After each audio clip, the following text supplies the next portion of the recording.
अस्सलाम वालेकुम। बिस्मिल्लाहिर्रहमानिर्रहीम। आपने टाइटल पढ़ा होगा हाउ टू कुक मॉर्फोलॉजी।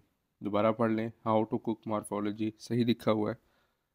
ये इसलिए लिखा है कि बहुत सारे स्टूडेंट्स को मसला हो रहा होता है कि फोर्थ ईयर की पैथो के अंदर हम मॉर्फोलॉजी किस तरह याद रखें, इतनी सारी मॉर्फोलॉजीज हैं, उसको कैसे याद रखें।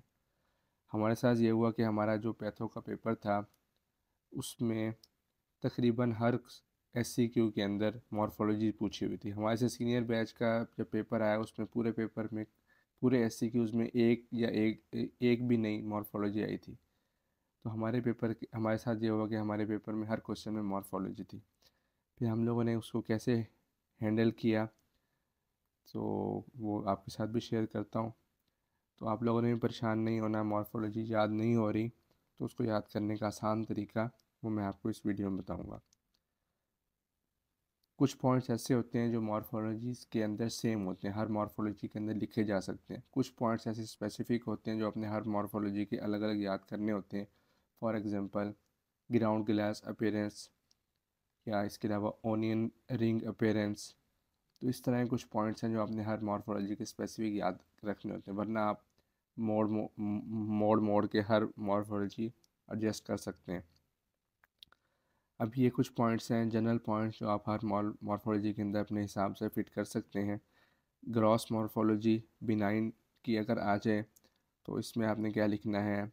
Well circumscribed, grey white in colour, homogenous mass on cut surface, no haemorrhage necrosis, painless, smooth surface, capsule intact है।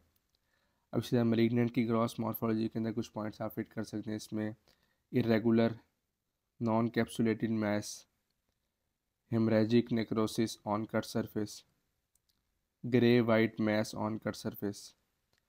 और इसी तरह ये हेडिंग्स अगर आप कुछ नोट करना चाहें तो इसमें साइट, साइज़ और इसके अलावा कलर, कट सेक्शन, ये पॉइंट्स आप अपने हिसाब से इसको याद रख लें और जहां आपको मौका मिले इसको चिपका दें।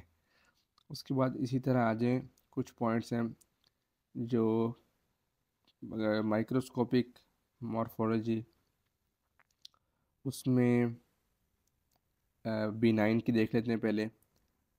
सेल्स रिजेंबल नॉर्मल पैरेन्काइमा, और इसके अलावा नो एटीपिया, नो प्लियोमॉर्फिज्म, ये B9 के अंदर आप फिट कर सकते हैं। इसी तरह मैलिग्नेंट में आ जाए, cellular atypia, pleomorphism, multiple mitosis, high nuclear to cytoplasmic ratio, abundant necrosis.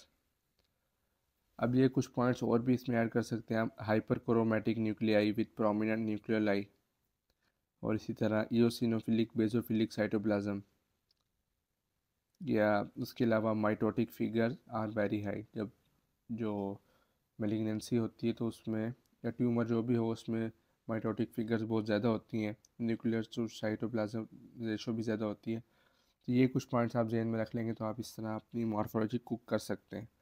तो इसके अलावा अगर किसी को कोई और पॉइंट्स बताएं तो वो भी नीचे कमेंट सेक्शन के लाजमी बताएं, ताकि बाकी बच्चों का भी फ़ायदा हो जाए। खुश रहें, खुश रखें। अल्लाह पाक सबका हामी और नासिर हो। मेरे लिए भी दुआ करनी है आप लोगों ने। शुक्रिया।